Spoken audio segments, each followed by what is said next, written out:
Good morning बच्चों। आज हमारे पास है worksheet number 67। Date 21 September 2020 and this worksheet is for class 6 to class 8. Let us see what is there in the worksheet. Just like every day, I was watering my plants in my terrace garden. Suddenly, a lot of honeybees came flying. When I checked carefully, I noticed a honeycomb on one of the big plants. I was very excited to see it because I had only read about it in books till now. Now I understand why reading books is so important.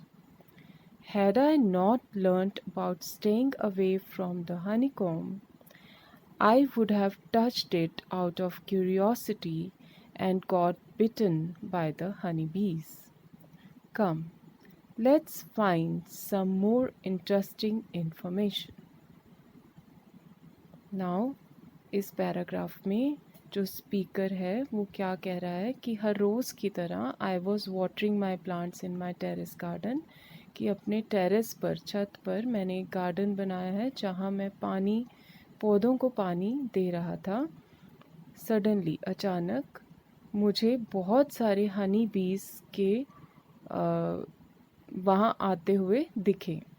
When I checked carefully, जब मैंने ध्यान से देखा तो वहाँ पर एक बहुत बड़े प्लांट पर एक हनीकॉम्ब था। हनीकॉम्ब क्या होता है? मधुमक्खी का छत्ता। आई वॉज़ वेरी एक्साइटेड, मैं बहुत उत्साहित हो गया उसको देखकर, क्योंकि मैंने आज तक केवल जो है बुक्स में ही उसके बारे में पढ़ा था। अब मुझे पता चला कि क्यों बुक्स पढ़ना इतना इम्पॉर्टेंट है।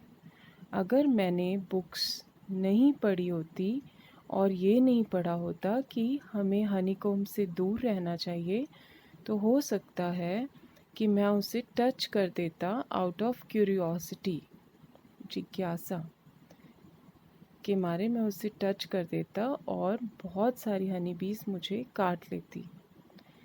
आओ देखते हैं, जानते हैं हनी बीज के बारे में, हनी कॉम्ब के बारे में कुछ और interesting information. Now see the picture. This is a picture of a honeycomb. And see this picture. See very carefully what is the shape of the honeycomb. Now first question is also about the shape of the honeycomb. कैसी shape है? अगर आप ध्यान से देखोगे तो आपको यहाँ पर इसके हर एक सेल की 6 साइड्स दिखेंगी। तो 6 साइड्स को हम कहते हैं, 6 साइड वाले पॉलीगन को हम कहते हैं हेक्सागन। तो कैसी शेप है हनीकॉम्ब की? हेक्सागनल शेप है। Second question, what is the substance in honeycomb? इसमें हमें क्या मिलता है और वो हमारे लिए कैसे फ़ायदेमंद है? तो इसमें से हमें क्या मिलता है? हनी मिलती है, शहद मिलती है, और उसके बहुत सारे फ़ायदे होते हैं बच्चों। वो हमारे गले के लिए बहुत अच्छी होती है, हमारी डाइजेशन के लिए बहुत अच्छी होती है। उसमें बहुत सारे एंटीऑक्सीडेंट्स होते हैं जो कि हमें एक्टिव रखते हैं, इम्यूनिटी बढ़ाते हैं हमारी। Do you know that honey bees play a very important role in protecting the environment? Collect information about it. यानी कि हनी बीज हमारे इन्वायरमेंट के लिए, हमारे इन्वायरमेंट को प्रोटेक्ट करने के लिए बहुत इम्पॉर्टेंट रोल प्ले करते हैं। अब वो रोल क्या है उसके बारे में हमें लिखना है। अब हनी बीज क्या करते हैं? कभी एक फूल पर बैठते हैं, फिर दूसरे फूल पर बैठते हैं, फिर तीसरे फूल पर बैठते हैं शहद कलेक्ट करने के लिए, जिसको हम नेक्टर बोलते हैं। तो जब वो ऐसा करते हैं तो उनके जो पंख होते हैं, उनके जो पैर होते हैं, उनके साथ पोलन ग्रेन्स चिपक जाते हैं, जो कि एक फूल से दूसरे फूल पे ट्रांसफ़र हो जाते हैं और पॉलिनेशन में वो हेल्प करते हैं। तो पॉलिनेशन होने से क्या होता है? प्लांट्स की ग्रोथ, प्लांट्स के बढ़ने का सिलसिला बना रहता है। फोर्थ और लास्ट क्वेश्चन में हमसे पूछा गया है कि what other animals protect the environment apart from Honey बीज, लिस्ट देम। हनी बीज के अलावा और कौन कौन से एनिमल्स हैं जो कि हमारे एनवायरनमेंट के लिए हेल्प करते हैं, हमें उनके बारे में भी कुछ कुछ बताना है।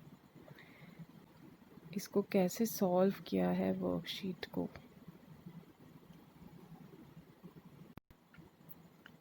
तो पहला क्वेश्चन, जैसे कि मैंने आपको बताया था, शेप कैसी होती है हनीकॉम्ब की। It is made up of hexagonal cells. Hexa means six sided cells. What is the substance in honeycomb and how is it beneficial for us? तो पहले पार्ट का आंसर होगा substance in a honeycomb is honey, and honey is a good source of antioxidants, has antibacterial and antifungal properties, good for digestive system and soothes a sore throat.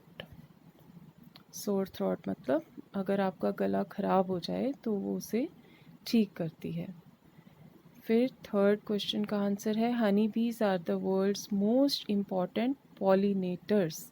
Pollination में help करते हैं। They fly from plant to plant and pollinate them which helps in increasing the plants we have. और कौन से animals हैं जो कि हनी बीज के अलावा जो हमारे एनवायरनमेंट को प्रोटेक्ट करते हैं। Some insects and earthworms help in agriculture by increasing fertility of the soil. अब जो सॉइल के अंदर अर्थवर्म्स होती हैं, इंसेक्ट्स होते हैं, वो सॉइल की फर्टिलिटी को बढ़ाते हैं। इस तरह से वो हमारे एनवायरनमेंट में हमारी हेल्प करते हैं। स्क्विरल्स, गिलहरी, हेल्प ट्रीज टेक रूट। अब स्क्विरल्स क्या करती हैं, नट्स खाती हैं, तो वो नट्स लेके जाती हैं खाने के लिए और जहाँ उनको कुछ और दिखता है वो वहीं छोड़ देती हैं और वहाँ पर वो नट्स जो हैं स्प्राउट हो जाते हैं और उनमें से न्यू ट्रीज़ जो हैं वो उगने लग जाते हैं। During dry seasons elephants use their large tusk to dig for water. अब एलिफेंट्स के पास बहुत बड़ी बड़ी टस्क होती है जिसे हम दिखाने के दांत कहते हैं। वो उससे खुदाई कर कर गर्मी के मौसम में जब बारिश कम होती है, पानी कम होता है, तो वो पानी को ज़मीन से खोद कर निकालते हैं। तो ये है आपकी आज की वर्कशीट बच्चों। बहुत इंटरेस्टिंग है और आपको बहुत कुछ सीखने को मिल रहा है इसमें। तो आप इसे बड़े ही मन लगाकर साफ साफ अपनी वर्कशीट नोटबुक में कीजिए और अपने अपने क्लास टीचर के साथ शेयर कीजिए। Okay, bye bye.